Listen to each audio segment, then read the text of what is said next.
Just about ready to get underway from St. Louis. In our pregame show, Cal Eldred was mic'd up during batting practice. Can this guy hit? No. Never made him.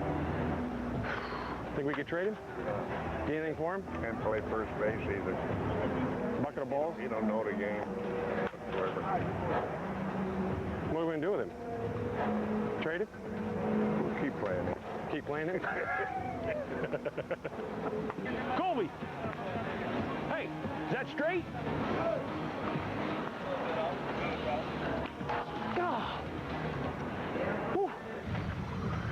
A little insight into what happens before the game. Cal Eldred with red changings. It'll be Cardinal baseball coming up next.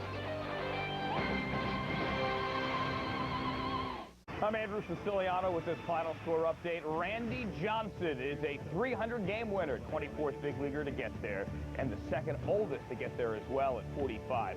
2 hits and unearned run. The Giants bullpen, hold on, they beat the Nationals today 5-1. Randy Johnson, the 6th lefty to 300. Cardinals baseball on Fox Sports Midwest is brought to you by Bud Light. With just the right taste that never fills you up, the difference is drinkability. By Steak and Shake, famous for steak burgers. By Auto Tire, for the lowest prices in town. We shop the competitors so you don't have to. And by Chevy. See your Mid-America Chevy dealers or shop and compare at stlchevy.com. Nice crowd here tonight at Busch Stadium. Looking forward to a great pitching matchup. Aaron Harang and Chris Carpenter. And we'll take a look at the starting lineup for the Cincinnati Reds. Well, Jerry Hairston's going to lead off. Chris Dickerson's out in center field. Brandon Phillips, who's had a Gold Glove last year and an All-Star, is at second. Jay Bruce, the cleanup hitter, really struggling in this series. Hernandez, their #1 catcher, now playing first base with Votto on the disabled list. Lance Nex out in left field. He's been the real offensive force. Alex Gonzalez at shortstop. And again, back behind the plate, and Harang on the mound. You see the numbers for Chris Carpenter. 3-0, great ERA. And this is a matchup of a couple years ago where Carpenter lost to Harang 1-0 on an RBI single by the pitcher. Chris Carpenter is our Marshall Wireless starting pitcher, and these two have hooked up a lot. Aaron Harang at one time out, one of the top pitchers in the National League, off-season last year, but he's come back, and Chris Carpenter, when healthy, is as good as they come. They're really the two aces, but Carpenter has ace stuff, where Harang has ace mentality, but not the best stuff on their staff, but he pitches like an ace. And Chris Carpenter, not only does he have the good stuff, he's pretty competitive as well. Last outing, the only runs he's given up all season long for the Cardinals. .62 ERA, 3-0 record. And the count evens now to the leadoff hitter, Jerry Hairston Jr. He's had a nice series. .267 batting average. A little more pop than you'd think, 7 homers. And he's in the leadoff spot. Willie Taveras has been nursing a hamstring injury. He's not in the lineup today. Normally in center field. Good sinker from Carpenter. And he has Hairston off balance, and Carpenter, the way he often does, ahead in the count. Well, that's it. I mean, he attacks the zone. He attacks hitters, not afraid to throw any of his pitches over for strikes. And usually you get a pretty good idea of what his command is like. He didn't have his best stuff last time out, so they only got 2 runs off. Oh. 2-2 to Hairston. A couple of other Reds have had good series. Lance Nix is the one that sticks out. He's 5 for 10 in this series. I'm anxious to see how Carpenter attacks him after we got the Ruse scouting report. It'll be fun. Ball hit hard, but handled by the third baseman Thurston across the diamond for out #1. And we'll take a look at the Cardinal defense. Thurston makes that nice play. Ankiel, Rasmussen, Ludwig are the outfielders from left to right. Brendan Ryan's been very good defensively up the middle. Skip Schumacher improving. And the battery of Chris Carpenter and Yadier Molina. That's our Auto Tire Cardinal defense. Usually when you have Carpenter on the mound, they know that he's going to work quick, throw a lot of strikes, so the defense is on their toes. The only question is, how much run support is he going to get? Maybe a base hit up the middle. Diving Skip Schumacher can't handle it. And one thing we've seen is that the Reds are going to be swinging at that first pitch against Carpenter. Well, why not? You know, I mean, this is the Cardinal philosophy to get ahead in the count, so you're going to see a lot of strikes. You don't want to get in a position where he has 2 strikes on you and really work you over with his cutter or something.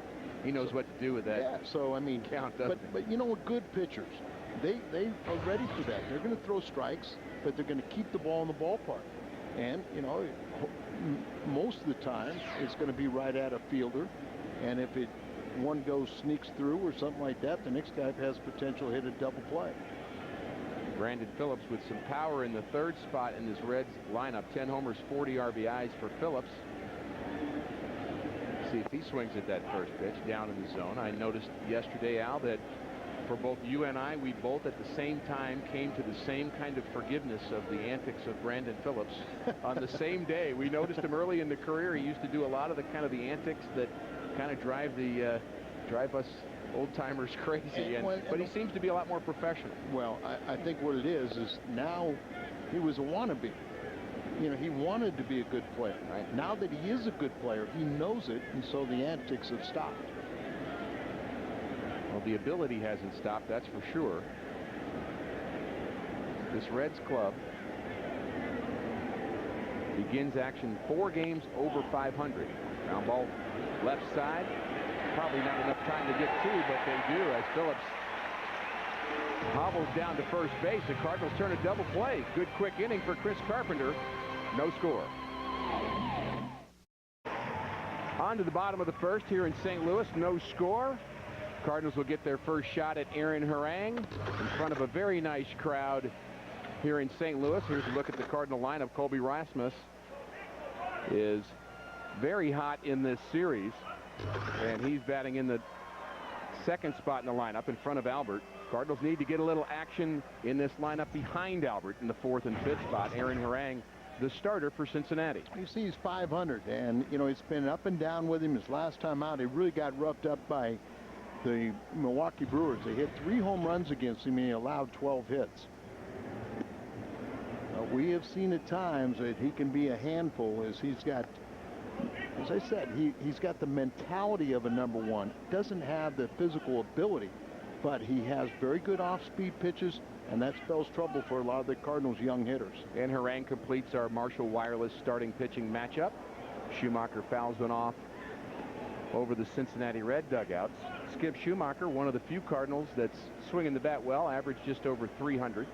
He's a pesky hitter, isn't he? He is, and it's remarkable changing from the outfield to second base. He's maintained that 300 average.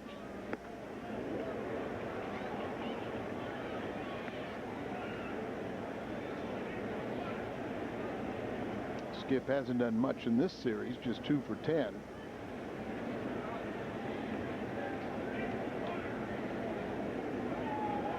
Cardinals have 4 left-handers in their lineup against Harang. Schumacher, Rasmus in the 2nd hole, and Keel also not swinging the bat very well of late, although he has a couple of doubles here in this They've been series. late inning doubles. Yeah. You know, when the game's basically been decided and, you know, off a relief pitcher. He's getting the starts because of his numbers against the starter. And a leadoff walk to Schumacher. But both clubs here tonight with 36 errors as a team. Nick Dickerson and Bruce in the outfield from left to right. Brandon Phillips, very good defensive player in second. They have a catcher playing first base and a catcher catching. Ryan Hannigan, the rookie, and Aaron Harang, the veteran right-hander, on the mound. to me, that the Cardinals have to be careful against Harang with his very good changeup. Now, Rasmus, it seems like of late, it's been an extra base hits. He's been wonderful in this series, going 5 for 10. And, you know, he's got the home run ball is going right now. That's not always the best thing for a young hitter. I hear you. All of a sudden, you start thinking home run every at-bat. And Harang, as you mentioned, the kind of pitcher, when your timing is off, maybe one of the worst kind of pitchers to face, because he does change speed so well, and he can just kind of make you get yourself out if your timing's not good. He's a big guy, 6'7", 261, so he looks like he throws a lot harder, and he has a very effective changeup. Schumacher not going. Another foul ball by Rasmus. 0-2 now the count to the Cardinal rookie. A lot of rookies on this team. Cardinals now have another rookie added to their roster. Jess Todd was promoted from AAA, where he had 11 saves for the Memphis Redbirds, and the Cardinals made a move. Yes, the first player from the 2007 draft. He was a second-round pick that year out of Arkansas.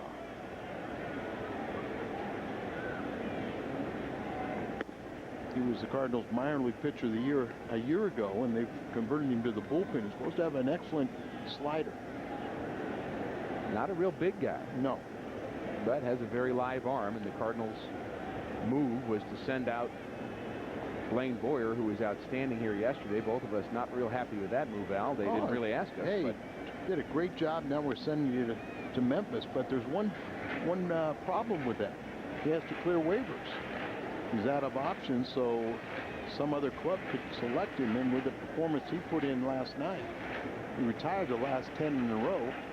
Those 5 innings, a new career high for him, and saved the Cardinals bullpen, and got rewarded with a demotion. Well, we hope it's a demotion. Like I said, he has to clear waivers. 1-2 the count to Rasmus.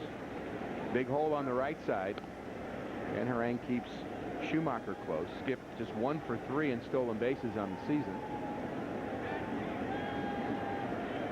Kind of bunch him in the outfield. They're playing fairly deep. Giving him both lines. Rasmus has shown that occasional power. And he chases a high one from Harang. That's his first strikeout. 1 out for the Redbirds here in the first inning. And we'll see Albert. A lot of clubs pitching around number 5.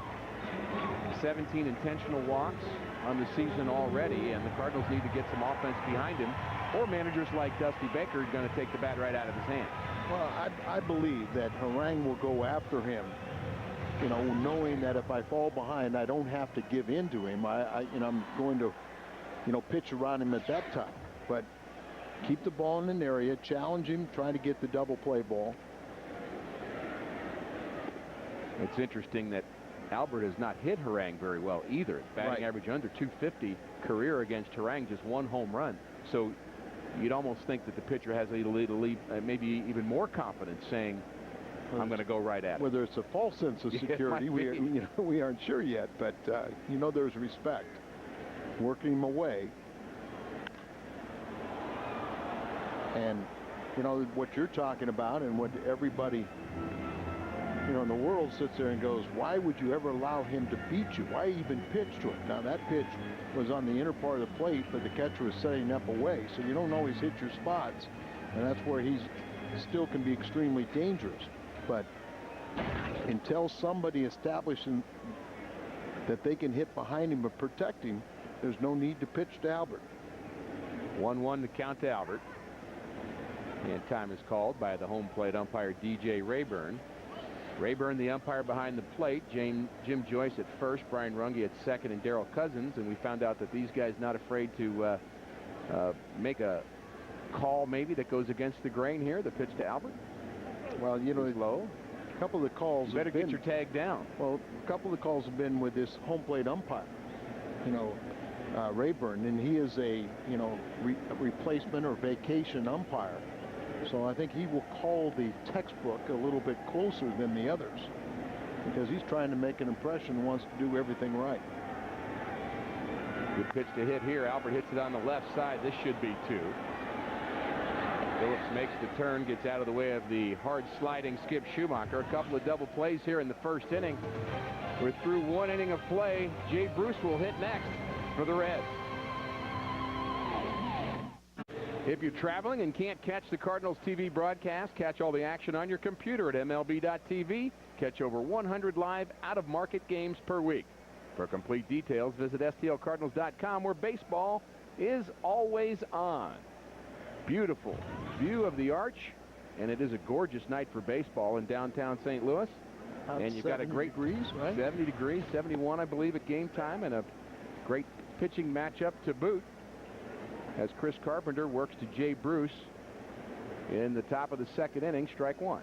Carpenter's on the mound. You better get in your seats early. miss half the game. Love pitchers that work quickly. That ball hit hard to right field, but right at Ryan Ludwig, who catches it about chest high, out number 1 for Cincinnati. Carpenter back at it again. Throws strikes. He's got 4 outs and 9 pitches, or 10 pitches. They put up the 10th one. One of the amazing things about Carpenter is the games that he's able to get 10-plus strikeouts and still have a low pitch count. It's very difficult to do that because you've got to get work deep into the count to get 3 strikes on somebody. Right, and of course he did that in the Milwaukee game, 8 shutout innings, and the reason he did it so efficiently is no walks.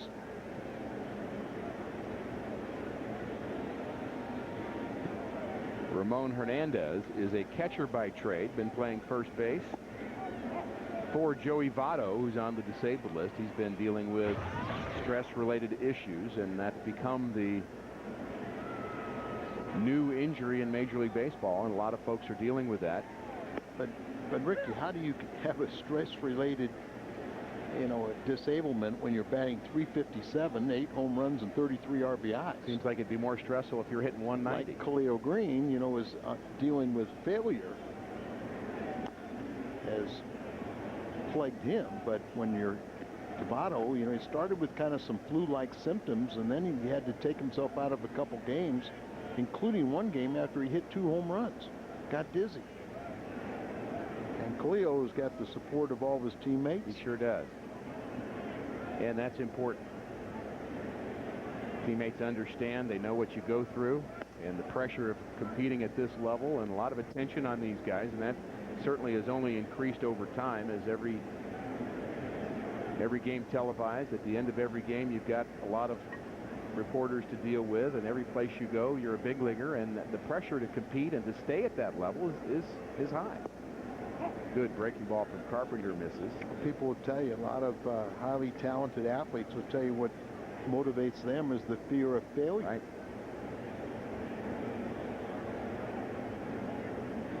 Payoff pitch to Ramon Hernandez. Call, 3rd strike, right on the outside corner. Good location from Chris Carpenter, and he picks up his first strikeout. Ramon Hernandez not happy with that call from Mr. Rayburn. I think when you look at it, the replay, you'll just see that he rears back and fires a quality pitch down in the zone, right, maybe on the corner, but too close to take. And that's Carpenter. He'll challenge you even when he's behind the count or making a money pitch. Love that replay from our Hot Shots cam. Carpenter, so many effective pitches throughout the course of a game. Well, Jason LaRue gave a sky report on Nix, and one of the things he said is you've got to throw the ball in on him, the cutters and sliders in. That's a perfect scenario for Carpenter. And there's that spot. Cutter in, and then he threw a fastball in there. But the one thing I disagree with Jason, I mean, everything was down. A lot of the Cardinal pitchers don't take advantage of the ball up out of the strike zone. Good breaking ball from Carpenter. And there's the curveball, much, rather than the cutter that's running in. But Nix doesn't look quite as confident as he has earlier in this series. I think it has something to do with number 29. Working with 2 outs here in the second. A little more defensive swings out of Lance Nix, who's been a good story for Cincinnati. Guy that was not even supposed to be on the roster. Played some with Milwaukee. Started out with Texas and thought maybe his career was going in the negative direction. Not only has he helped this club offensively, he's made 2 or 3 outstanding plays defensively against the Cardinals. Ball jammed off the bat of Nix and played by Ryan Ludwig again. 3 quick outs. We go to the bottom of the second. No score. This week on Fox Saturday Baseball, Ryan Howard and the defending World Series champion Phillies take on Andre Ethier and the Dodgers in a rematch of last year's NLCS. Or the Indians battle the White Sox, or the Twins take on the Mariners. Fox Saturday Baseball returns this week at 3 o'clock on Fox. Check local listings for the game in your area. Ricky, I don't know, was it when they had the disabled list when you were playing, did they have the ability to go to a rehab, go down at that time, or was it straight 21 days, you know, on the DL? I think you could go down. Yeah, okay, that was after. And there were other days. There are other dates too. It seemed to me you could be on the 10-day or 7 or 10-day disabled list. I think that was the minor leagues. Well, I was there a long time, Al. That's why I remember it that way. And there was then there was the 30-day. There's and the then 60 days. 60. Yeah, those kind of things. But I mean, they've certainly made it made it different. You know, when I played it, if you went on the DL, it was 21 days. Right. Couldn't go down for rehab. But I don't understand why Ludwig did not go down for 2 or 3 games. Well, I think it's a question you can also pose to Rick Ankiel after Well, I think his was a little different because, remember, his was a little more prolonged. And it seemed like on a day-to-day basis we thought he was coming back. And then he did not. And then finally and he on was that in Sunday, Florida, at least taking at-bats right. in an extended spring training atmosphere. Sure. Ball hit hard to right field. It's going to drop. It does in front of the right fielder, Bruce. And maybe we got something going here for Ryan Ludwig. Well, I think it's just a matter of time, you know, before he gets his stroke back. His timing was off after missing the 14 games. You know, he was taking some batting practice, traveling with the club.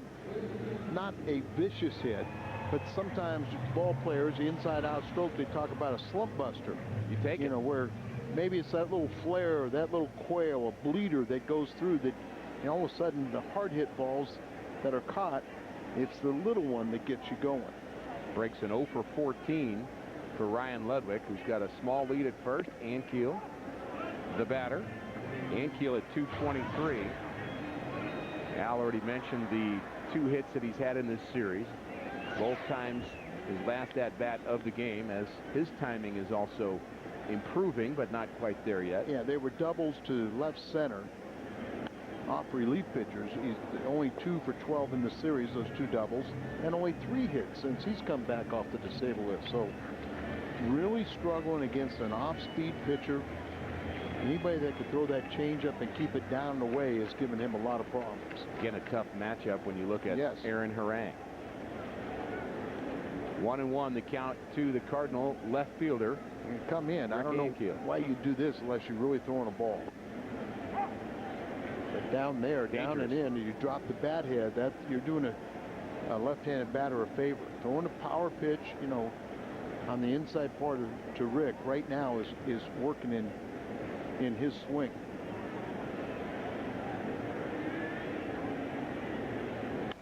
Ball hit on the right side. Ludwig has to hold up. Ball goes in front of him. Base hit to right field for Ankiel. A couple of struggling Cardinals with base hits to lead off the second inning. And it's good to see that. Yeah, I mean, 87, you know, he doesn't get it far enough away to where he wants it. You see him reaching down and in the middle, so it's really kind of in his wheelhouse. It's a ground ball that if it's a little bit more to the first or second baseman, it turns 2, but this one goes through. We've had a lot of focus on the streaks of Ludwig and Ankiel and them having their difficulties with the bat, but Yadier Molina also 0 for 9. Exactly, and you know, he got 4 hits in the San Francisco series, but they're all 4 of them were singles. You know, you're not getting any RBI production from the, you know, 4, 5, and 6.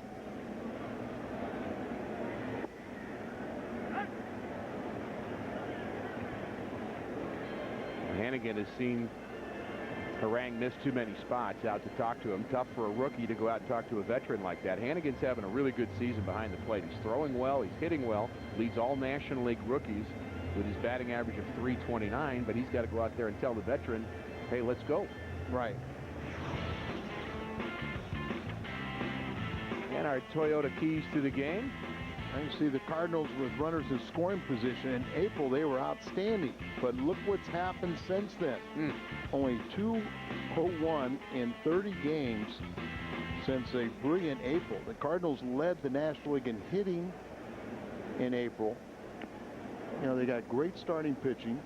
There was something like 16-2 in the starting rotation.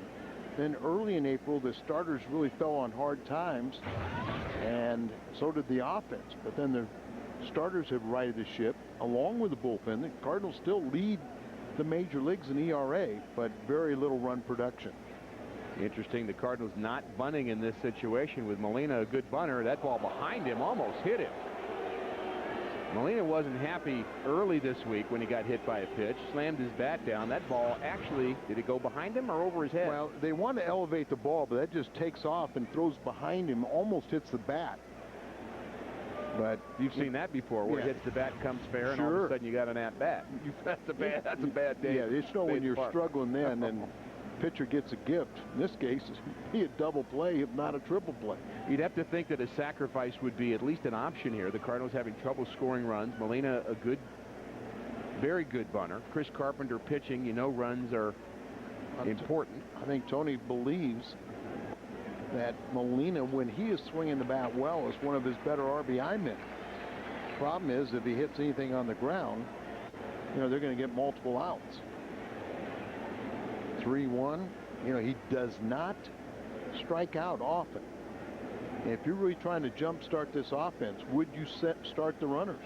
You run in the risk of hitting into a triple play with the line drive, but it's one way to get things going.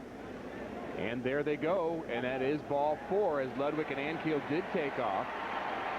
And Harang misses with the 3-1 pitch, and the Cardinals have the bases loaded, nobody out here in the second inning for Joe Thurston.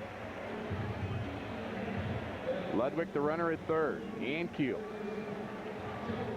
with a base hit, the runner at second, and Molina walked behind them. Joe Thurston, who has swung the bat very well the last couple of days. Yeah, he's 6 for 10 in this series. He had 3 for 3 with a walk on Monday night. He leads the ball club in doubles and also triples. Seems to have made an adjustment on off-speed pitches. He's hitting them better. Of course, he's more of a fastball hitter than an off-speed hitter. Usually what separates you between big leagues and AAA. A lot of AAA guys can hit the fastball. And there's a ball down the left field line, just foul. Boy, they had the outfield swung all the way around to right field, so that would have been a base clearing. Probably, you know, it's hard to have a triple when you hit it to left field, but it probably would be, as you see the left fielder so far off the line. And that ball coming off the bat of a lefty would have sliced away. You can see there's a big gap even out in left center as they have the outfielders swung all the way around. Thurston, first ball swinging, and they're going to go up with him, and they do. That ball looped to the shortstop, and he's going to make that play as he breaks the bat.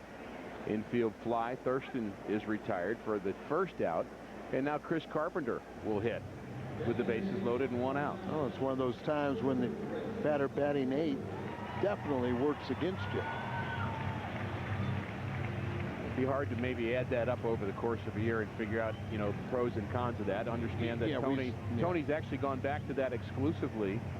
At the beginning of the season, he felt like he did not have a guy that he could put in that number 9 spot who could serve as that second leadoff hitter. Well, I think what happens a lot of times is he looks at what he thinks is the ability of his team offensively. Beginning of the season, coming out of spring training, they thought this team was going to score a lot of runs. So the pitcher's batting 9. All of a sudden we get into May, team struggling, the pitcher's batting 8. Ball hit on the ground, could be 2 to Phillips and on to Hernandez. 6-4-3 double play. We've had 3 already. No score through 2.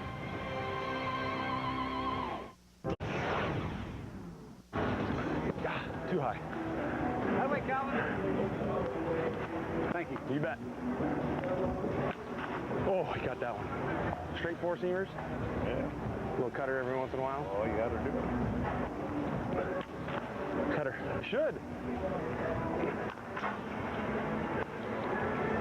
Never get used to that. That's Cal Eldred in batting practice before the game, talking with Red Shane East, and a lot of banter goes on during the course of a game, does it not, Mr. Roboski? Well, you and I have thrown batting practice. Yeah. And I probably did it for about 15 years after I was retired. And I used to love to do it because you could really see the weaknesses of hitters. Absolutely. You see where they like to hit the ball, where they have trouble. But every time I threw a natural cutter, they complain all the time. And he's out there trying to throw cutters. What's the story? Watch out. That bat goes flying into the stands over the Reds dugout. And we hope everybody's okay. It slips out of the hands of Alex Gonzalez, leading off the top of the third. Guys fighting for the bat, and then they realize that somebody may be hurt. That is a dangerous situation when the bat goes up into the stands. Happens so frequently today. It's amazing. They got gloves, they got pine tar. Number of smiles there in the area, so it looks like everybody is okay. Dusty Baker checking it out. Everybody's smiling but the person that got hit.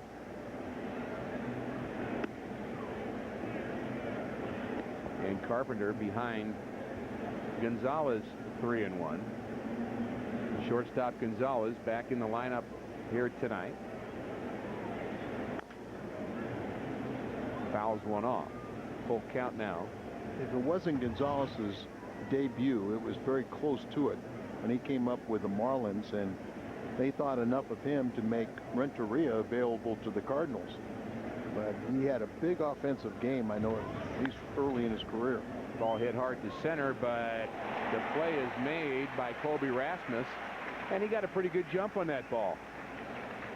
That was not an easy play. The line drive right at you can be a tough one. Yeah, it's one, but you watch him out here. It's coming off the bat, so he's going to kind of slice away from him. See, gets his body down low.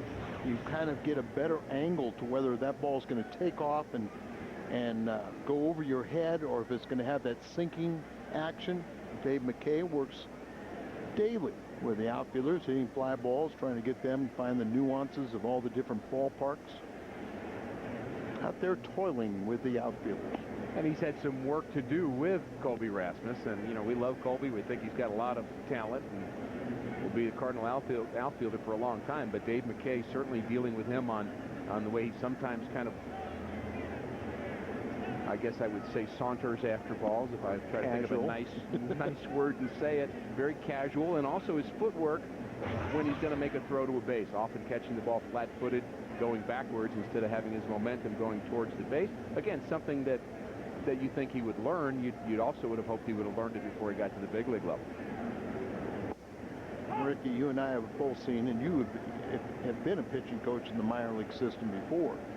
And, you know, a lot of time those top draft choices, a lot of the managers and coaches in minor leagues are a little bit reluctant to kind of criticize them, and they need it as much, if not more, than, you know, a 25th rounder. That is part of their development. Sure. You talk about developing a player, you're developing their mental toughness, you're developing their skills, certainly. 3-1 now, the count to Hannigan. And Carpenter, even when he gets behind somebody, he doesn't give in. He comes right back at you. He says, let's see if you can hit it. He got behind Gonzalez, and he threw him a 3-2 pitch right down central, and he got an out. Remember, he got Ramon Hernandez threw a quality pitch on a 3-2 pitch, got his first strikeout. Defensive swing, just trying to get a piece of it, stay up there.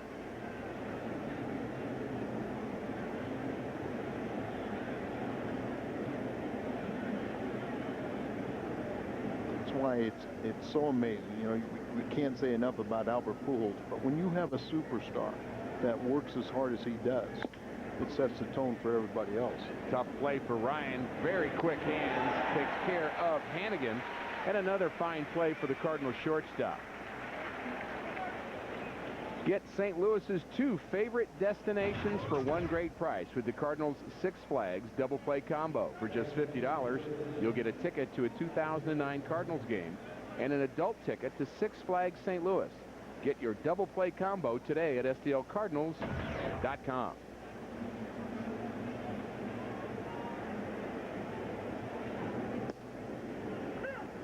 Brendan Ryan has been outstanding defensively over the last couple of weeks. He has quick hands, quick feet. And I think he's solidified the defensive play of this Redbird club. I think it's been contagious. Well, I think he also, you know, he plays with a high degree of energy, so it kind of rubs off a little bit. Kendo and other coaches trying to get him to play under control, and that just comes with more playing time.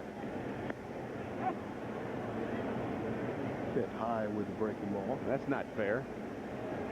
Throwing that curveball to a pitcher. So many times we always, and rightfully so, give Oquendo so much credit, but Patini's right there with him. Defensive swing by Harang. Thurston takes care of him. He's faced the minimum through 3. No score. Cardinals baseball on Fox Sports Midwest is brought to you by Kia Motors. To learn more, visit kia.com. By Aflac, we've got you under our wing. And by Casino Queen, home of the loosest slots. Beautiful riverfront, downtown St. Louis. Great site for Major League Baseball. No traffic today. How about that? After the game, you can watch Cardinals live from the Aqua Bar at Lumiere Place Casino. Watch player interviews and Tony La Russa, plus Pat Paris and yours truly. We'll be breaking down the game. U.S. Cellular Cardinals live after the game on Fox Sports Midwest. You got a police escort over there? Yes, I do. Lumiere Place? Just tell them I know you, Al, and I can get around this town pretty easily. Well, you might make a stop. And the headquarters. Aaron Harang begins his third inning of work. And Ryan, first ball swinging. Strike one. Before the game, we had Brendan Ryan working with Mike Aldretti. Is he listening? Well, he's listening, but is it going in one ear and out the other? No, we tease Brendan, but you got to know him, though. We tease him, but he's also one of our favorites. And, you know, what I've always thought is when the coaches stop talking to me is when they've given up on me. Right. They still talk to you, you know, they're still trying to teach you and trying to help you. He's respectful. He's full of energy. He's just not always tracking you. Now, that's the way I would describe Brendan. There's a strike on the outside corner. Harang takes care of the Cardinal shortstop.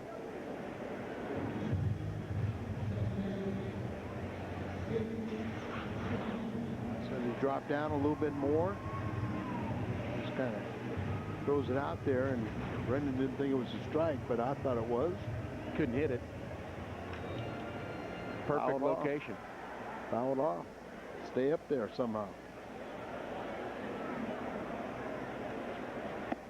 Schumacher walked leading off the game. Hits with one out. You know, Ricky, I've talked to Brendan at times, and sometimes he's the butt of some of his teammates' jokes, and you know, he kind of worried. But he even sits there and he goes, you know, I know my role in this team, and sometimes I have to be that person. Take the pressure off of other people that can't handle it.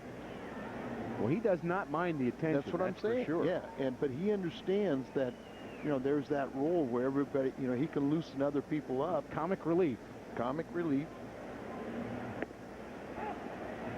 The personalities that you see on a ball club. You know, how do you throw 25 guys together? You know, different race, religion, socioeconomic background. Right. Thank you.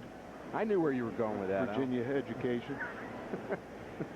But you got guys from California and Colombia, Puerto Rico, Dominican Republic. Language is an issue, and in some cases, age is an issue. You've got you may have a player in his late 30s, maybe even 40, playing with a young kid.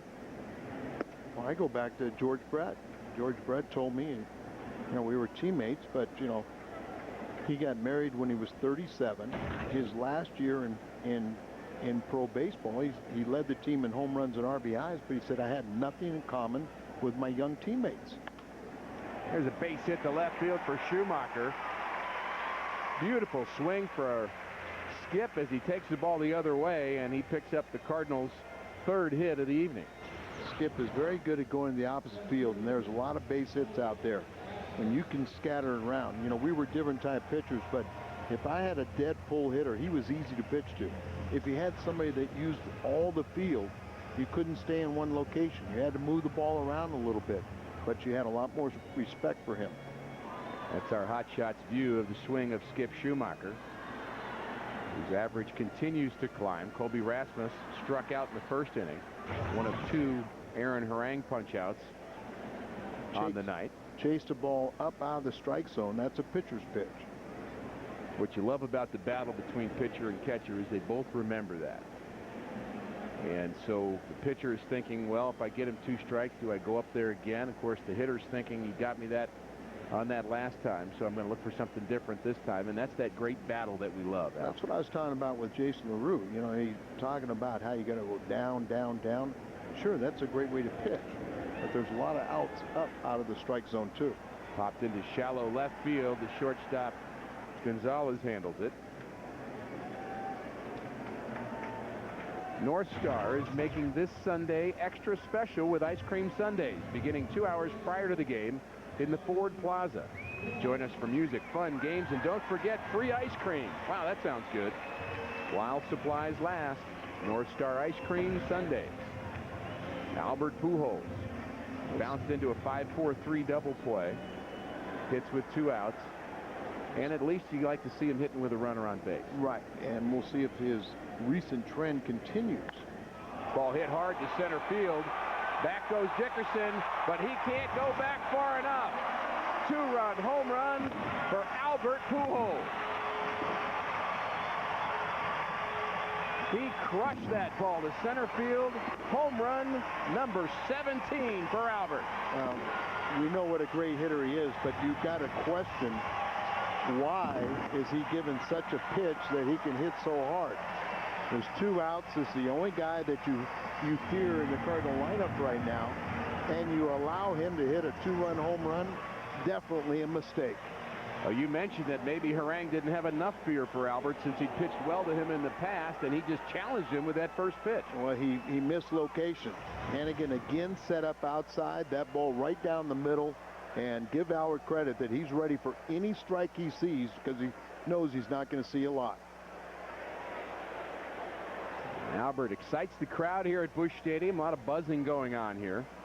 Go get him, Carpenter. There's your runs, big boy.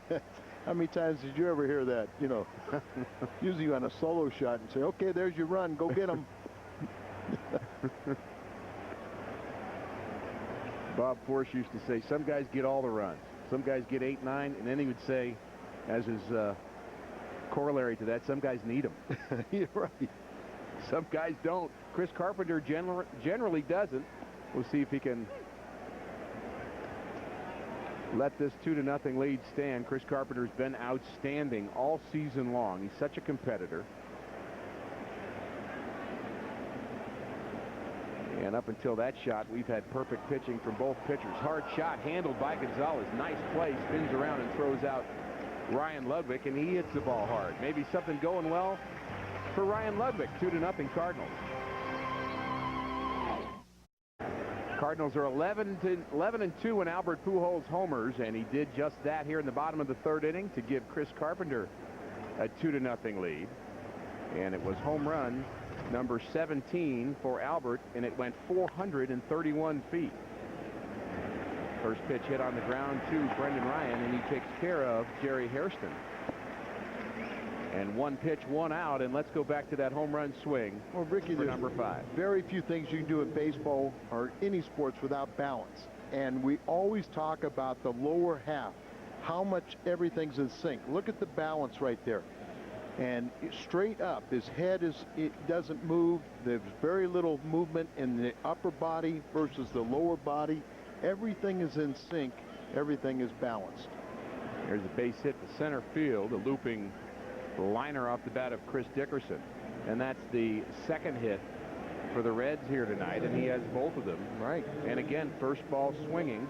Cincinnati Reds, even though they're down 2-0, they are just up hacking. They do not want Chris Carpenter to get ahead in the count. Well, just look at this inning. Hairston swings at the first pitch, it's an out.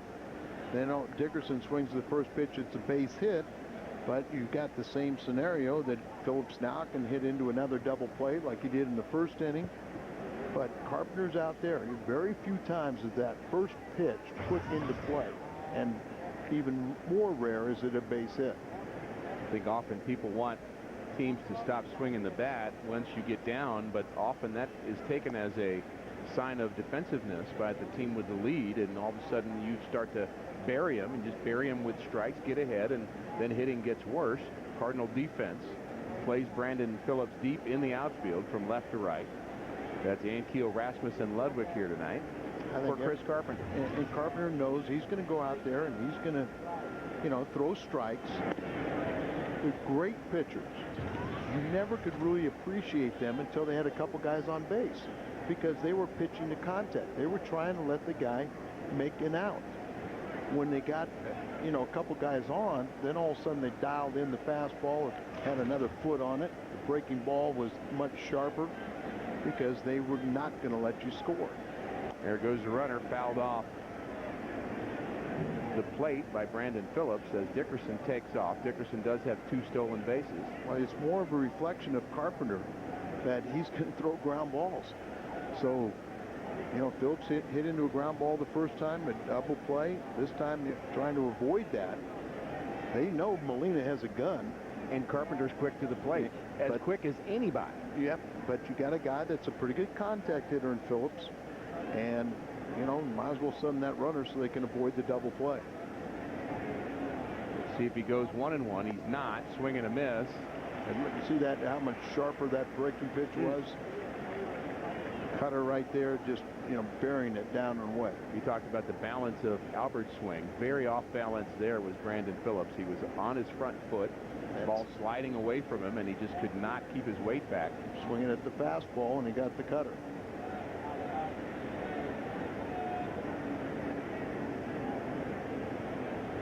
Medium lead for Dickerson. Not going again. This ball hit on the ground to third. Thurston to Schumacher. And another Cardinal double play. They've turned 2 of them. Cardinals lead the Reds through 3.5, 2-0. Hope he has that insurance. You really need these days. How come? Well, if you're hurt and can't work, it pays you cash. Yeah, to help with everyday bills. Like gas, the mortgage. And groceries! It's like insurance for daily living. Mm-hmm. So what's it called? Oh, yeah. Aflac, we've got you under our wing. Powerade, along with Shop and Save, are providing all kids age 15 and under a Yachty Air Molina jersey backpack. And this backpack will be distributed to kids prior to the June 7th game against Colorado. To purchase tickets, visit STLCardinals.com. Cardinal fans happy here so far as Albert Pujols has staked the home club to a 2-0 lead, and Chris Carpenter sailing right along, and first pitch is boxed by the catcher Ryan Hannigan. I think he was looking for something different there as he barely got a glove on that pitch from Aaron Harang, who's been pretty good here tonight. The 2-run homer to Albert, the only blemish on his resume. And he's had 2 double plays turned behind him. 4 total in this game. Yeah, the Cardinals escaped, or excuse me, the Reds escaped a bases loaded, nobody out scenario as Ludwig and Ankiel opened up the second frame with base hits. Yachty walked, and a pop-up and a double play got him out of that inning.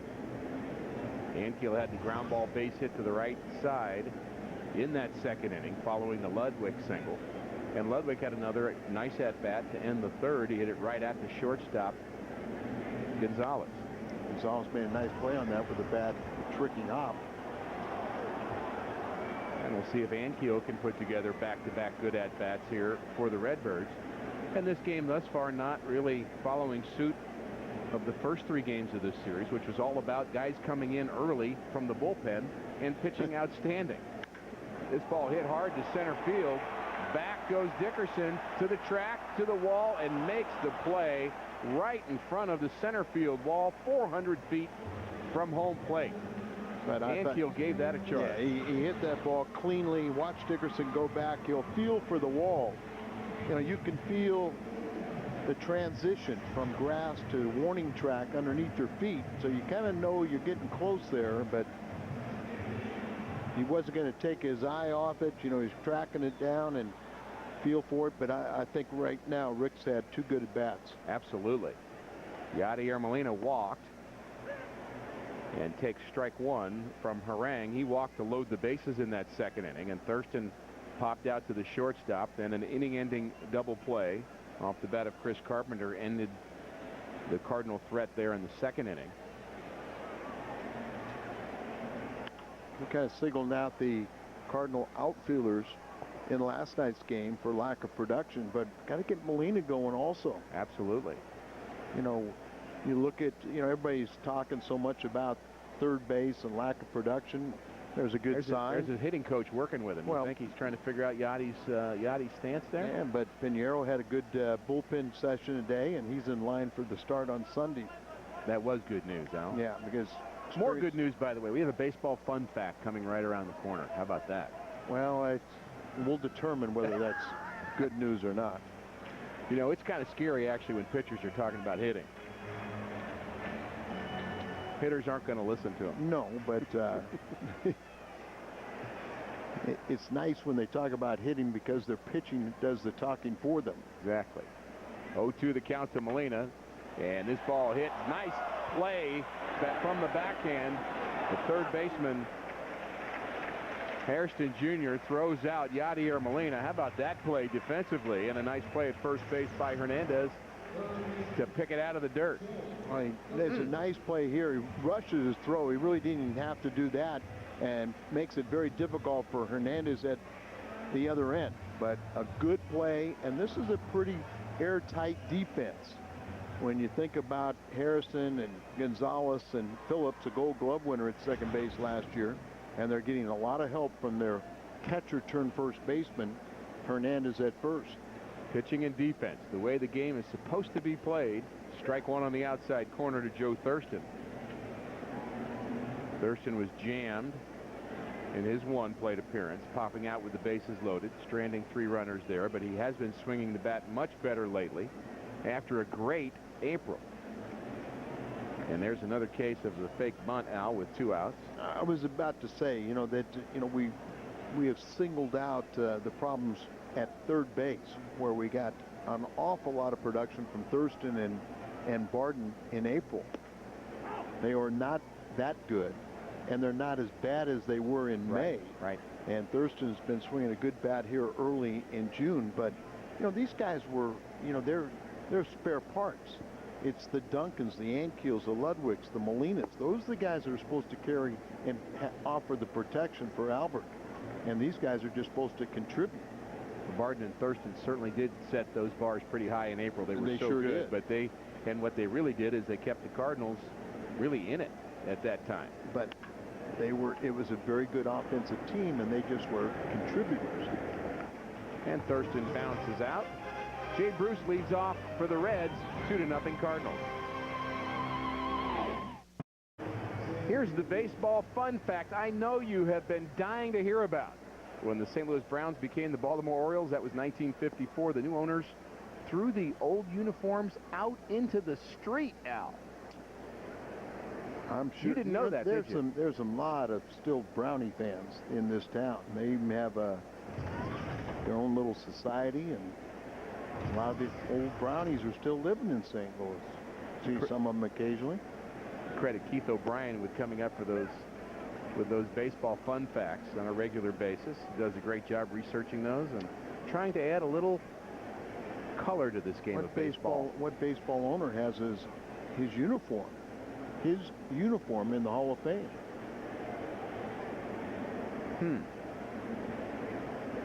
I do know the answer to that. I got a little help, but I know the answer to that. And that's a great story. Yes, it is. So who is it? It's the Cardinal owner. That's right. Mr. DeWitt. Bill DeWitt Jr. was the bat boy for the Browns when Bill Veeck employed Eddie Goodell, the midget. Ball hit into center field. Raspin has to go a ways to get it to the warning track, but they didn't have a uniform small enough for Eddie Goodell, so they used the Bat Boys uniform, and that was Bill DeWitt Jr.'s uniform. His father and family owned the St. Louis Browns, and so after that one at bat, and the commissioner said nope, voided the contract, and that uniform ended up in the Hall of Fame. Longtime dear friend Jim Delsing was in that game, St. Louis. He was the pinch runner for Eddie Goodell. 1 out for Carpenter, who has been outstanding thus far. Misses with the cutter. 1-0 to Ramon Hernandez. Hernandez was called out on strikes in the second inning.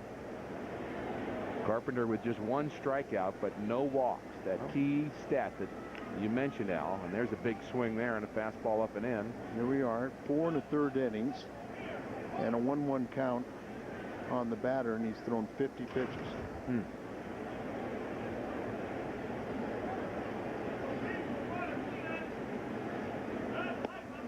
Fastball just misses. And we talk about the demeanor of Chris Carpenter and the bulldog kind of attitude that he has.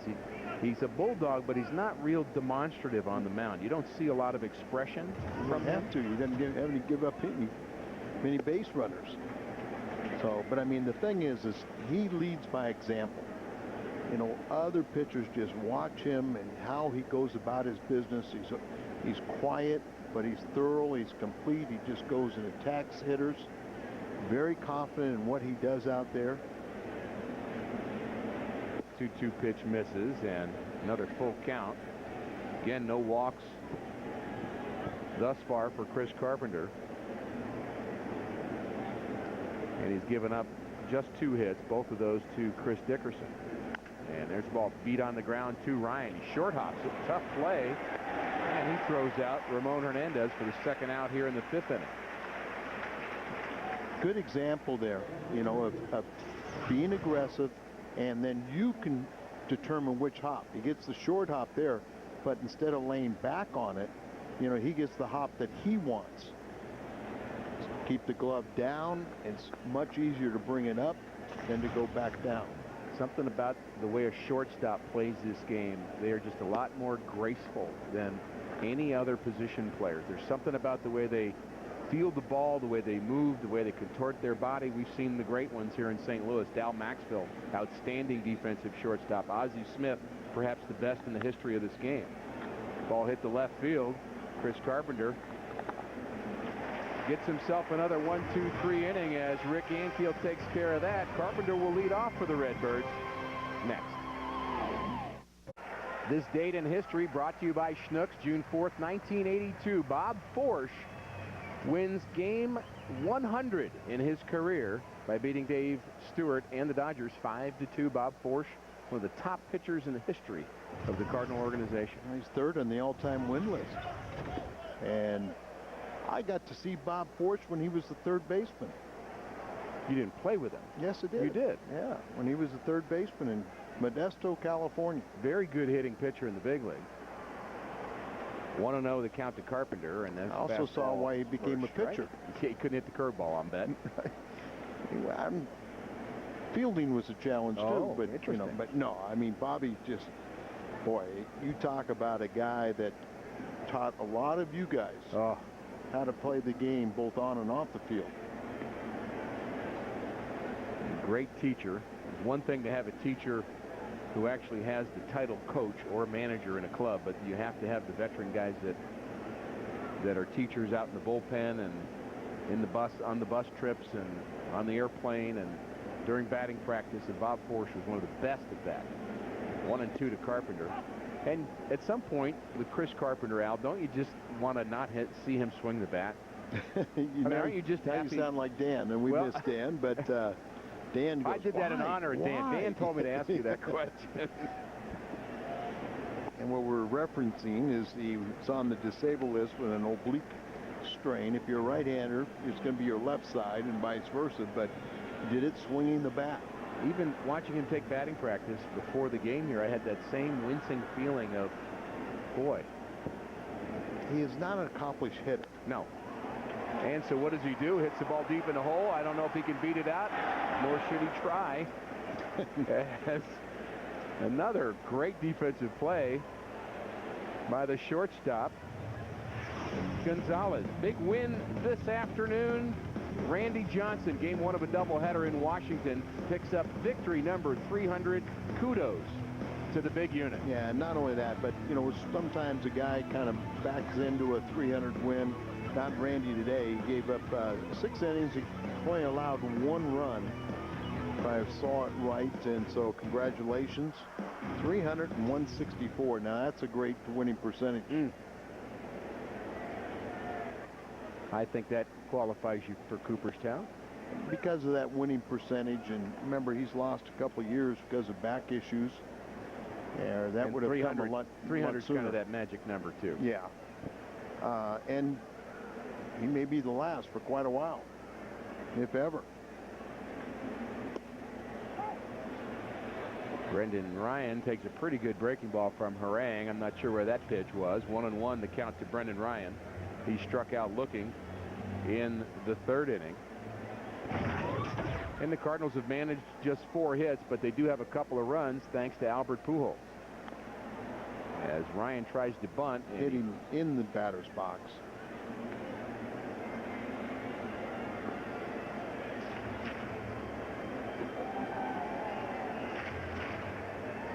And if he does bunt the ball and takes a step out of the box and the ball comes up and hits him, but it does hit him before he's out of the box, so it's a foul ball. If it hits him in fair territory, he's out. 1-2 the count to Brendan Ryan. Open stance. And he's battling Mr. Harang. 2 runs and 4 hits for the Cardinals. They've left 2 runners. No runs, 2 hits for Cincinnati. Interesting you say hits with the open stance, and remember he always lifts his front shoulder, trying to tell himself to keep the front shoulder in. Don't let it fly open. I remember when that was the weirdest thing we thought he did. That's not even the top 10, Al. 1-2 the count to Ryan, and just misses outside. I wonder, were you on the team when Rex Hudler was here? Oh, yeah. Do you think we can get him to eat a bug? Yeah, I would say we could. Yeah, that's a great story. Rex eating a bug, and he got a little money for doing that during a blowout game, if I remember. A few players gave him some money to do it. Of course, today it would be thousands of dollars. I think it was hundreds, if I remember. It was hundreds then. I think Pagnozzi had something to do with that. It would be thousands in today's economy. And I think you could probably get Brendan Ryan to do it for free if you asked him at the right time. Unless I miss my guess. He might pay the guys to set it up if we put it on TV. 2-2 the count to Brendan Ryan.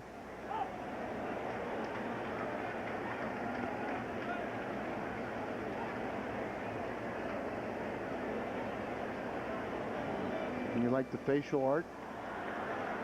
Well, I don't think, I guess I'd say it looks good on him. I'll just leave it at that.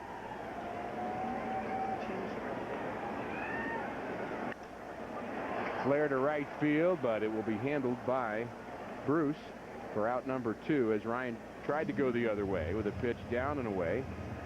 And Skip Schumacher will hit with 2 outs and nobody on. Skip walked in the 1st, singled and scored ahead of the Pujols home run in the 3rd inning. And that base hit, we liked that base hit, but we saw it as Schumacher as he went the other way on a pitch down and away from Harang. They bunch him in the outfield. I just saw Dickerson, the center fielder, kind of move back towards center, maybe even slightly to the opposite field. So they'll pitch him in. We talked about this game being different than what we've seen thus far this series. Mike Lincoln had the great relief outing, then Brad Thompson, then Blaine Boyer, who was sent out today. Cardinals with a new reliever in the bullpen, and Jess Todd. Schumacher's jammed, and Hernandez will handle it himself. We go on to the 6th inning. It's 2-0 Cardinals. It's time to bring you up to speed with the AT&T Rapid Rewind.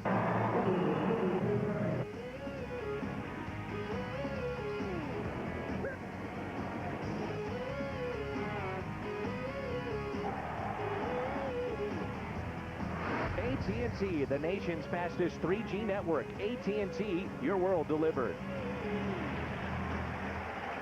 Carpenter's faster. He is faster. 1 pitch, 1 out. Alex Gonzalez bounces out, and Carpenter is working very quickly and efficiently. He goes up there and he makes his pitches. They keep on grounding out. So, you know, every 3 or 4 first pitch outs, they get a base hit. I'll take that ratio. As long as they're singles, he's only allowed 2 tonight. And both have been erased on a double play.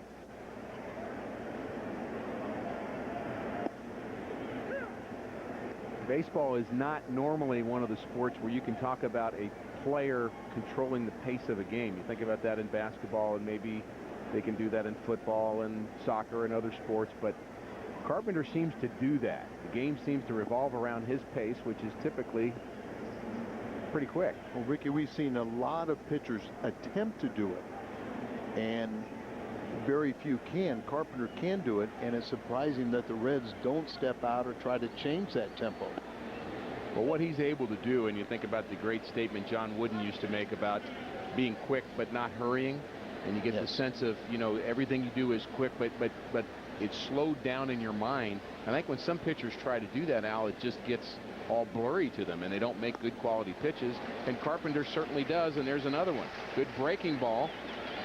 Takes care of Ryan Hannigan, the rookie catcher for the Reds. Strikeout number 2 for Chris Carpenter. Affleck trivia question. Name the 2 future Hall of Famers that played in the 1990 World Series. Affleck. 2 big names, Ricky Henderson and Dennis Eckersley. One's in the Hall of Fame, the other one will be. When's Ricky up? Ball hit on the right side. Albert takes care of Harang. Another very quick inning for Carpenter. Rasmus, Pujols, and Ludwig when we come back.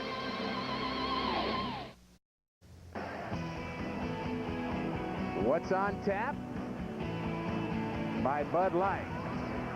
Rockies come into St. Louis. It'll be tomorrow, 6:30, Fox Sports Midwest. And they've got a new manager. Jim Tracy taking over for Clint Hurdle. And Ryan Ludwig has had a very nice career against the Rockies, and he's had a couple of good at-bats here tonight. But the star of this game has certainly been Mr. Carpenter. Just 2 Cincinnati Red hits, both by Chris Dickerson. And he has faced the minimum through 6 innings, as Dickerson was erased twice on double plays, and Chris Carpenter has been outstanding. And another baseball fun quote, Branch Rickey talking about Leo DeRocher. He could take a bad situation and make it immediately worse. Leo the Lip. I was in the league when Leo was managing the Cubs. I remember one time he went out to the mound and made a pitching change. The only problem is the guy that he wanted to bring in wasn't warming up, and he brought him in anyway. That'll teach him. Yeah. Pop up behind home plate. And this is going to get out of play. Rasmus has a new life. Rasmus struck out and popped out. And his average at 245. I know you've heard some of the old stories of the baseball stories about Ted Savage he's got and great Lee stories. Thomas talking about playing for Leo DeRocher. Let's just call him an authoritarian. They hated Leo, and Leo hated them. And he was happy with that. That's just the way he wanted it to be. Rasmus trying to get aboard in front of Albert Pujols, give the Cardinals a little bit more of a lead, and he does just that. He laces a single to left field. Past the third baseman, Hairston. And Rasmus, a leadoff base hit here in the 6th. Cardinal fans stop into the Schnucks nearest you, located at either Hampton Avenue or Clayton Road, on Saturday, June 6th from 10:30 to 12:30, and meet a member of the St. Louis Cardinals. For more information, visit schnucks.com. I saw that Kyle McClellan is going to be at, I believe, the Clayton Road, and Chris Perez is going to be at the other one. I think 10:30 to 12:30 on Saturday. Albert already has a 2-run homer. And a line drive to left field. Is it going to get out? No, but it's off the wall. Rasmus rounds third. Oquendo sends him home, and the Cardinals lead 3-0. Albert Pujols with his 3rd RBI of the night and his 48th of the season. Why? Why? There's your question again, Al. Look where he set up. He set up outside. Another pitch that he misses location, but he gets on top of the high delivery, and that ball got out, and this time it gets over the head of Nix and was Rasmus flying. And as good an outfielder as Nix is, and as good as he's played against the Cardinals, he had no chance to react to that ball. He was playing deep on Albert. He's reached base at least twice in his last 15 games. Well, the difference is most of the time in those 15 games has been via the walk. But, you know, that Ty Simmons And I guess the longest Pete Rose. has been Pete Rose at 20, and back in the early 80s or so. Swing and a miss by Ludwig. You'd almost think that number would be higher, but to get on base twice every single game for 20 straight games, I guess isn't easy. Pete Rose did it. Now Albert has done it 15 times in a row, and he's chasing Pete Rose. Ludwig with 2 good at-bats so far tonight. A base hit in the second, and he hit a hard shot to the shortstop. And he was retired to end the 3rd inning, and Aaron Harang starting to labor a bit. And the Cardinals can go back into first place tie with Milwaukee as they lost today to the Marlins 4-3. Well, Marlin fans today. 1-1 the count to Ludwig. There's a line drive to the second baseman. He one-hops it, takes Albert back, and then throws the ball away, and Ludwig is safe at first as Albert bothers Brandon Phillips. And the result, E4 and Cardinals at the corner. That's a Gold Glover at second base. Does a nifty job to stay in front of this ball. He's going to make sure it doesn't get through him. But then Albert kind of jockeying there, and then he got him off stride. And it kind of a casual throw. Luckily, it hit for the Reds. It hit Ludwig on the foot and didn't go all the way towards the dugout. Could have been interesting if it goes to the dugout and the catcher has to go retrieve it. Who's at home plate for Albert trying to score? You could see Phillips mouthing "my bad," and he didn't get an argument from Aaron Harang. And Rick swinging the bat well here. Harang comes set. The first pitch to Ankiel goes away and misses away. Ankiel hit a ball as deep as you can hit it in the 4th inning, backed up Dickerson to the center field fence.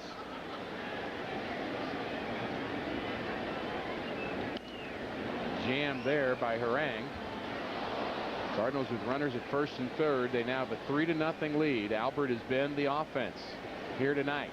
3 runs on 6 hits for the Cardinals.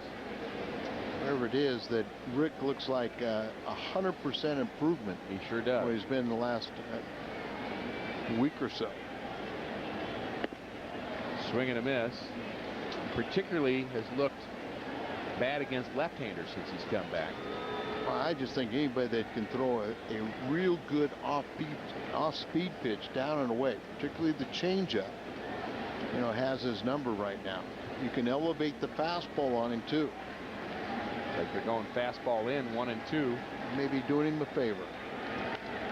Breaking ball. Wasn't a real good one either. Ankiel's job here just to drive something into the outfield to get the runner home from third. Situational hitting here for Ankiel. Usually talking about such a great changeup, and we haven't seen many. Just a sinker away.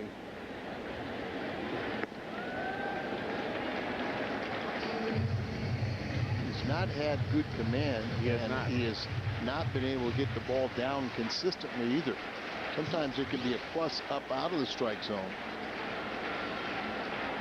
2-2 the count to Ankiel. I do that sinker, but it's not moving much.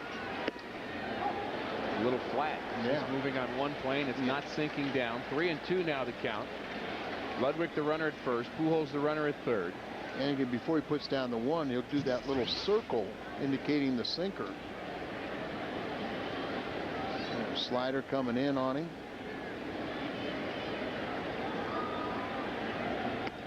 Swing and a miss by Ankiel as he swings right through a high breaking ball from Harang, and that was not a well-located pitch. But you know, it was what made it an effective pitch is it's up and it's away, and you know it's just bad enough to get away with it to make it an effective pitch. Well, Harang did not have a good outing his last outing. He lost to the Milwaukee Brewers 9-5 on Saturday. Gave up 8 runs on 12 hits in that game. Three home runs, produced 8 of those runs. He is making his 200th career start here tonight in St. Louis, and 20 of them have been against the St. Louis Cardinals, so they know each other. Yeah, when he makes good pitches, you know, he can get you out. But, you know, when he doesn't have good command, he doesn't have the ability to really throw the ball by you. And for a team that is very vulnerable to the changeup, we haven't seen much of those tonight, and that's one of his best pitches. Like he doesn't have the feel of that either. Kind of a field pitch.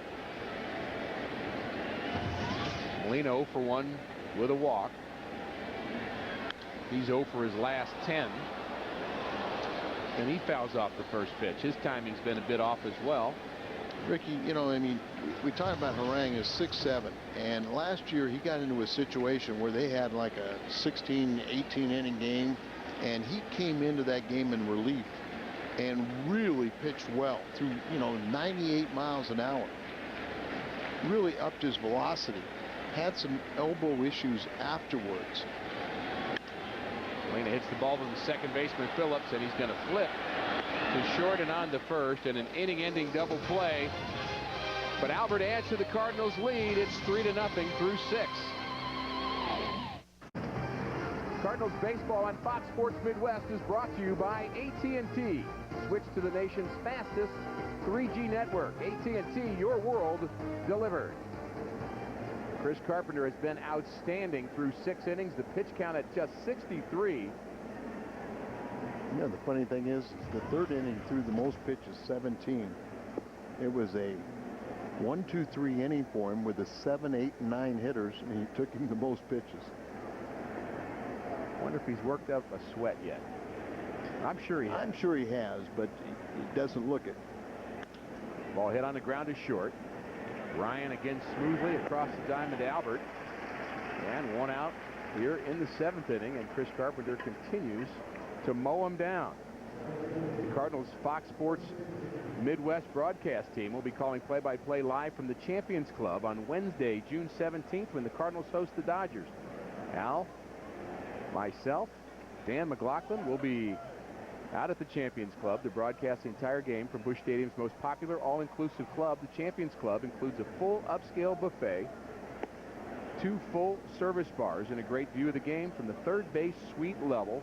Great tickets still remain for that game at stlcardinals.com. That'll be fun, Al. Yeah, we're going to have you help us out, so you know, we can have one of us take time off and meet and greet all the fans. It'll be a fun night as Carpenter takes care of Chris Dickerson for the first time. 4-3.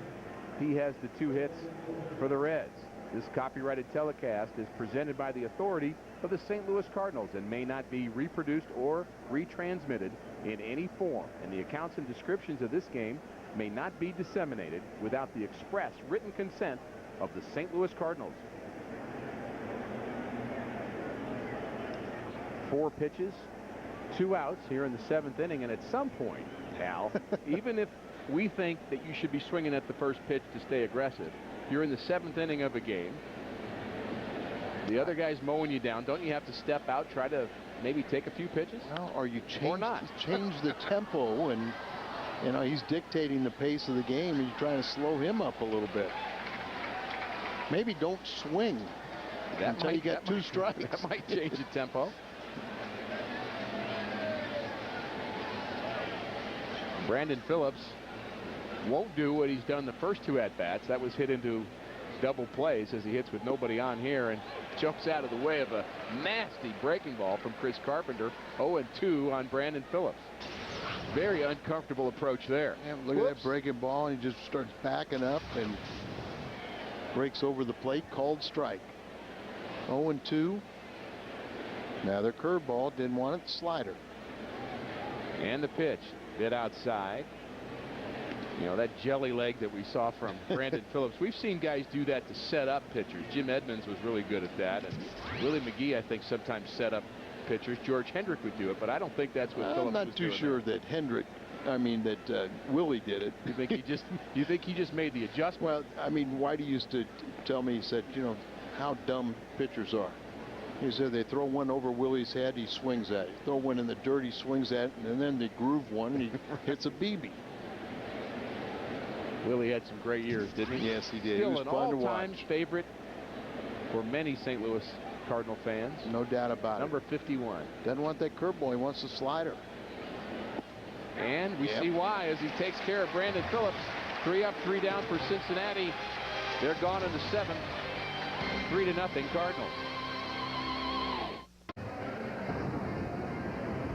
Well, here's our game recap from Infinity. It's been all Chris Carpenter and Albert Pujols, who contributed a 2-run home run as well as a RBI double, but Chris Carpenter's been outstanding as he's thrown just 72 pitches through 7 innings of work.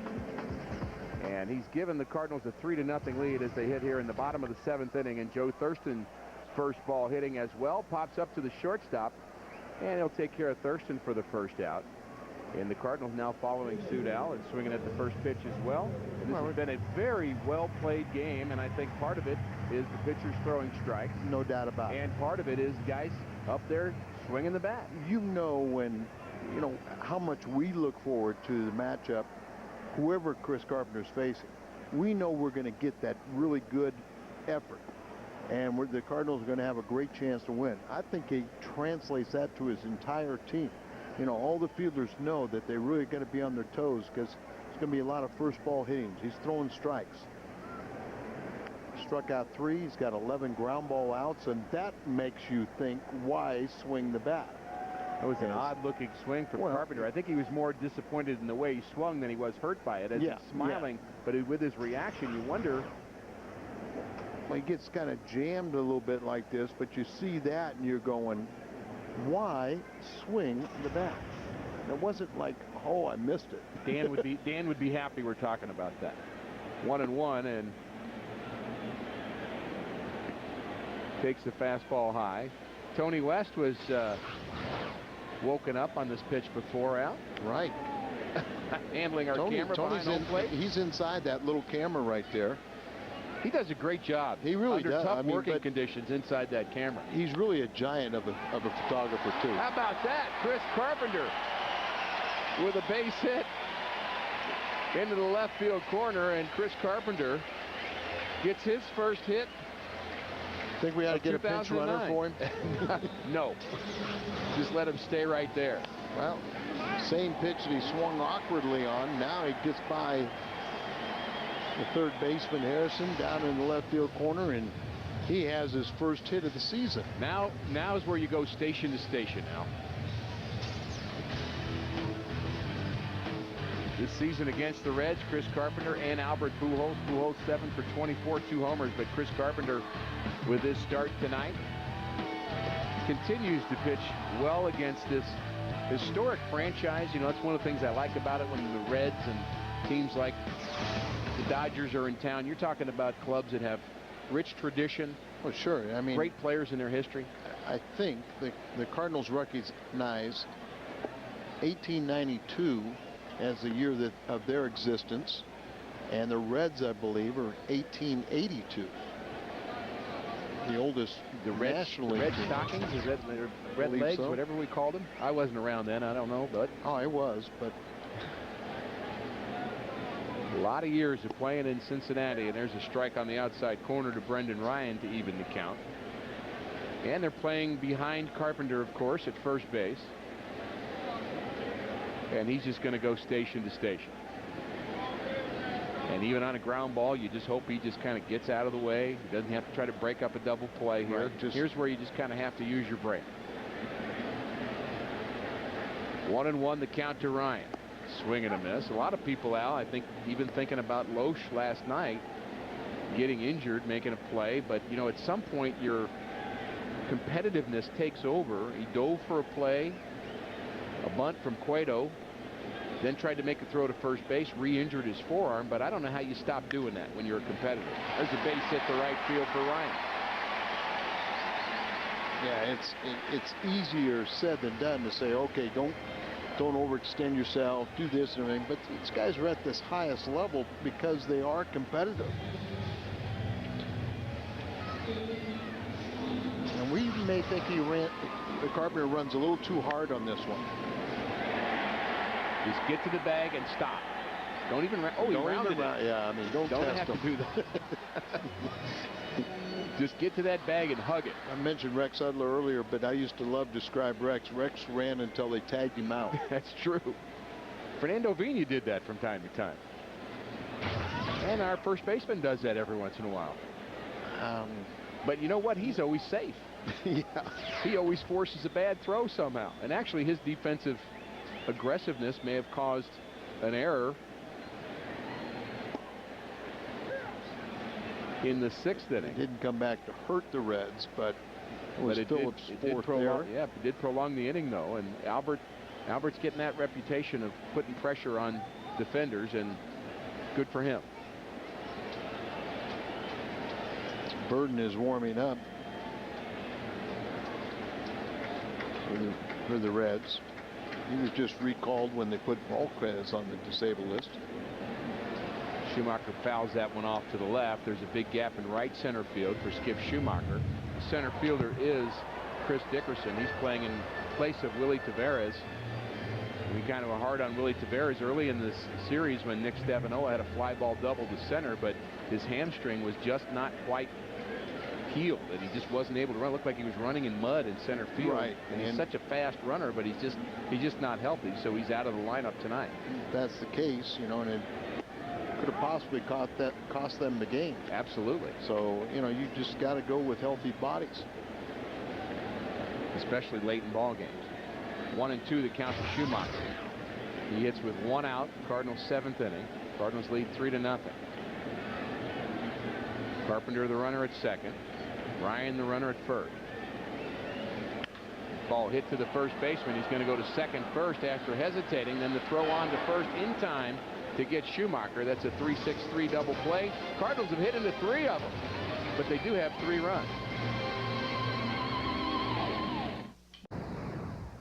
Well, it's consistency of the player getting the bat through the strike zone, and you hope that, you know, by watching that they don't develop bad habits. You know, I don't always say a lot, but I watch. I don't miss anything.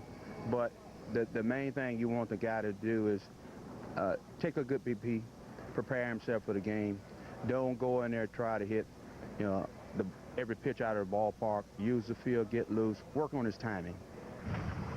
That's Cardinal hitting coach Hal McRae talking about batting practice. We listened to Cal Eldred as he was mic'd up for batting practice, and Hal talking about what's important from his point of view. Al? Ricky, you know, batting practice today has become a show. You know, when McGuire and, you know, all the people come out and watch McGuire hit home runs, and Albert is carrying on that tradition. But who was probably the best that you ever saw as a hitter of really going and using batting practice for what it's designed to do? Tommy Herr. And to me, it was Ted Simmons. And what Ted Simmons would do is he really accentuated hitting down on the ball. Yep. Never tried to hit a ball out of the ballpark. You know, worked, you know, took pitches and hit them where they were pitched. Not trying to wow anybody. Accentuated, you know, taking it to the opposite field and that downward line drive stroke. Well, how about the job Chris Carpenter has done here this evening? 1 out in the 8th. Ramon Hernandez the batter, and Chris Carpenter is pumping in strikes, and there's another one. The Cardinals are trying to go to 31-23. Al's already told you Milwaukee lost already 4-3 to Florida, so the Cardinals will be tied for first place. Another good breaking ball. You know, don't you? I mean, it's not fair, but this is the kind of game we expect from Carpenter. That's right. Talk about the bar being high. Yes. 0-2 the count. Another curveball hit on the ground to third. Brian Barton just in the game. Takes care of Hernandez. And it's time for another fun fact. The bluegrass removed from Fenway Park's left field after the 1967 resodding wound up as Carl Yastrzemski's lawn in Linfield, Massachusetts. Now, I knew that. You did? Yeah. I wonder if the ground crew had to go to his house to mow it. I think they did. When you're Carl Yastrzemski. I think you're right. What do you want, sir? We'll be there at what time? You know where Carl Yastrzemski played college baseball? That's an added fun fact for you, Al. Well, and I do not know that. University of Notre Dame. Oh, I think I did hear that, but couldn't say that I could definitively say that, but it does ring a bell afterward. And he had a great career, Hall of Famer, of course.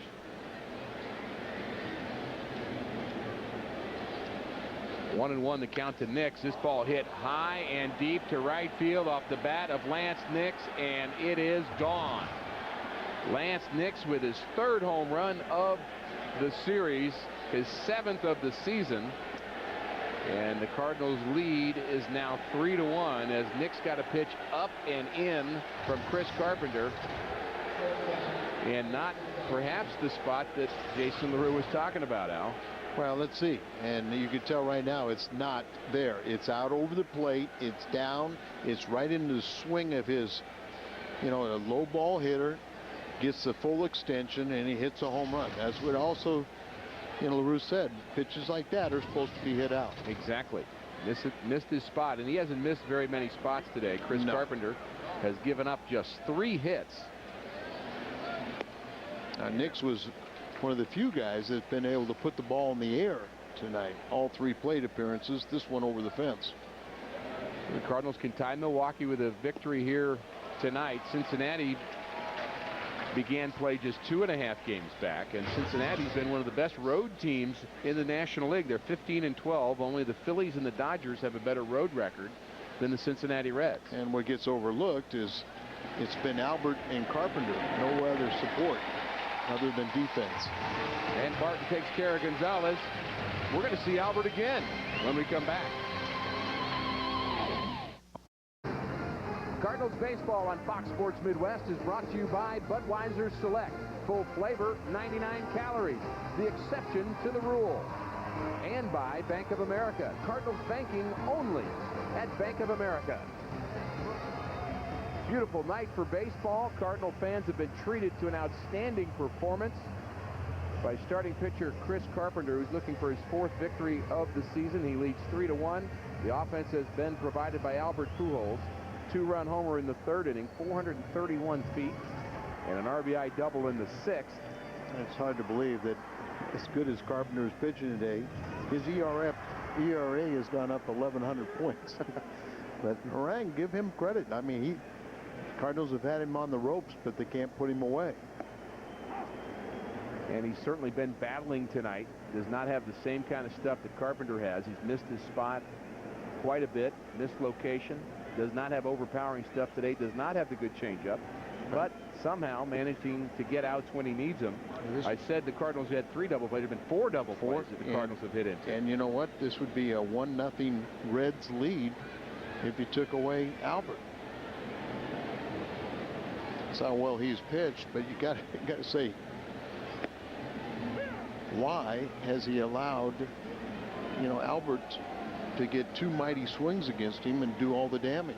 I imagine about 11:30 tonight, when he's sitting in his hotel room, he's going to ask himself that same question. Ball high to Rasmus, 3-1. 11:30, they may be back in Cincinnati. The way this thing's going.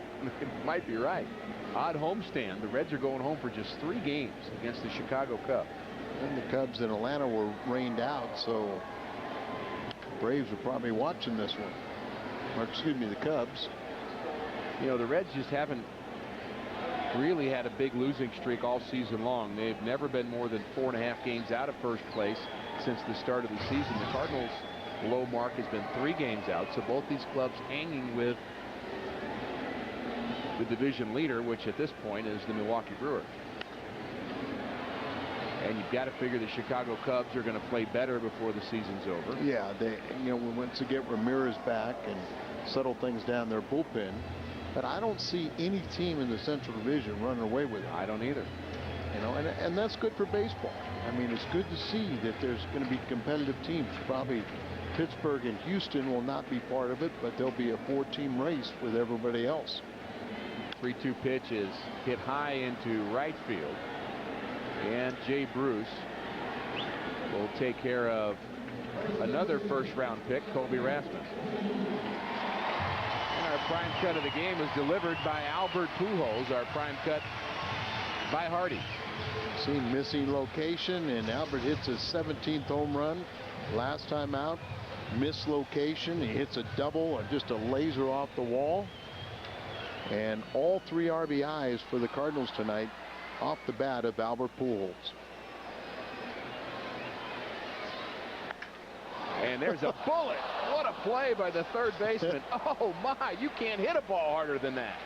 Are you kidding me? I mean, that's a big league and a good glove right there that, you know, sticks his hand up in self-defense, but he's making sure he got his pretty face out of the way. How do you make this play? Watch this ball coming right at you. And you can see he didn't want any part. He was going to, hopefully it hit my glove, but he's not going to hurt me. The face tells everything, doesn't it? He looked in his glove and he just, you know, his heart was pounding. You cannot hit a ball harder than that. No. Some people don't realize it, but many times a guy will hit a ball harder in a non-home run swing than he does when he hits a home run. It just has top spin, or it just doesn't elevate the ball. And Jerry Hairston Jr. can attest to that. He can tell you. Ryan Ludwig batting with 2 outs, takes a strike on the outside corner. He's down 0-2. Ludwig reached on an error in the 6th, also singled in the 2nd. He's 1 for 3. On a ball like that line drive, you make sure you catch it in the webbing, and then hope the glove holds together. And a swing and a miss takes care of Ryan Ludwig. Nice job tonight by Aaron Harang. Chris Carpenter so far has been better. We go to the 9th. Cardinals 3, Reds 1. Well, we move to the 9th inning. It's been Chris Carpenter and Albert Pujols. But let's look at Harang as he starts off Ludwig with his slider, brought to you by Chevrolet, or Pitch by Pitch. Couple sliders, and then he chases that one in the dirt. That's the one thing that, you know, that Tony doesn't want these guys, is they're struggling a little bit to chase. But here's your story. 3 RBIs, 17th home run by Pujols, and a gem by Carpenter. Your 2 stars acting like stars here tonight at Busch Stadium. Chris Carpenter begins work here in the 9th inning. That was just pitch number 86. Albert Pujols supplying all 3 RBIs. At Chris Carpenter throwing nothing but strikes, giving up 3 hits through 8. The home run in the 8th inning by Lance Nix, the only blemish, the only number that's not a 0 on that board for Cincinnati. Solo home run, first he's allowed this year.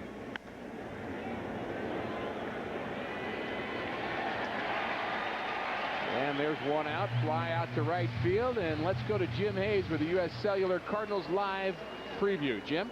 All right, Rick, here's what's coming up after the game. Another stellar outing by Chris Carpenter. We'll break that down. Albert Pujols has himself another huge night. We'll revisit that as well. Plus, we'll have Tony La Russa's post-game news conference as well as player reaction. It's all coming up after the game. Pat Parris, the omnipresent Rick Horton, live at Lumiere Place. For now, we go back upstairs, guys. Thanks, Jim. Appreciate it. Look forward to that. And we've looked forward to this outing by Chris Carpenter, and we've not been disappointed. He's been outstanding. Johnny Gomes will pinch hit for Harang, who is pretty good himself, and he takes a breaking ball right down central. Strike 1. And Gomes kind of talking to himself right there. He gets that breaking ball. You've been sitting there just a little over 2 hours, but he's seen all of his teammates being frustrated going back to the dugout. Now he got his chance to see why. I'm sure they were muttering in that dugout. A lot of talk goes on. This guy's good. Here's the slider. Well, it's kind of interesting when that chatter happens, because you don't want to come in and say, hey, we can't hit this guy. I mean, so you don't want to say anything negative, but you also want to be truthful. Didn't want the curveball. Wants the slider again. Cutter, middle of the plate, but it's an out. Well, if it comes down, he's out. 2 outs here in the 9th inning, and it's time for our Budweiser player of the game. Let's see, who might that be? How about this guy who's getting a standing ovation as we speak here at Busch Stadium? Chris Carpenter. Unbelievable night for the Cardinal ace. You know, Albert has quite the night, but it gets overshadowed by the brilliant pitching of Carpenter, trying to run his record to 4-0 and give the Cardinals a share of first place. Look at this crowd. Strike 1. Jerry Hairston. 2 outs in the 9th.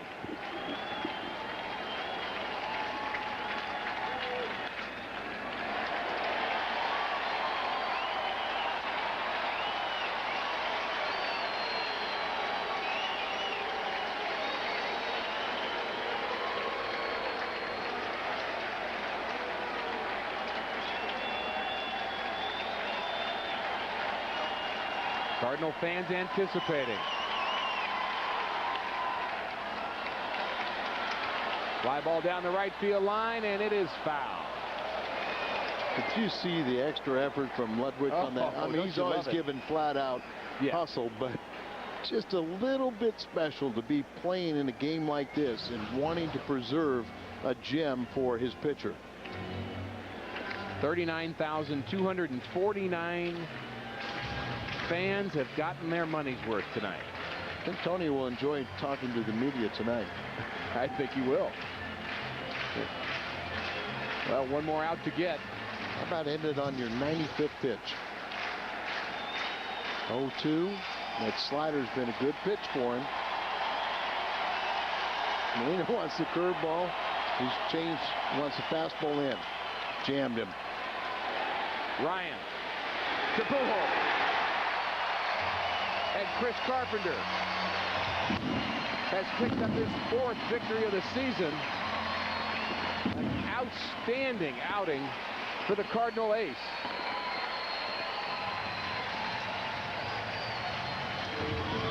Cardinals even the series 2-2 with a victory against the Reds. More in a moment.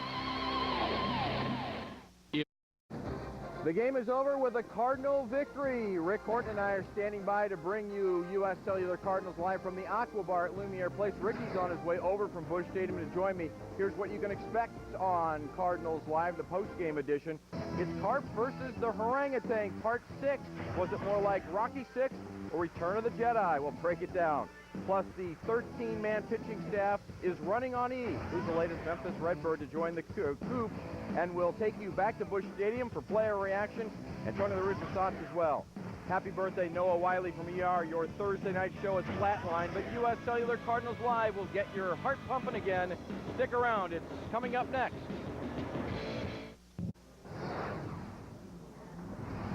Chris Carpenter moves to 4-0 with a complete game victory tonight. First, I want to ask about your teammate, Albert Pujols. You have a lot of fun watching that guy.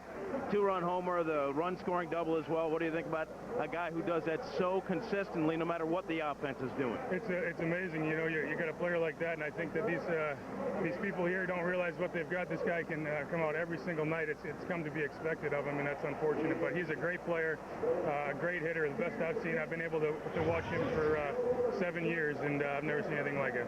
You've been very good this season. Compare this outing tonight with your other outings?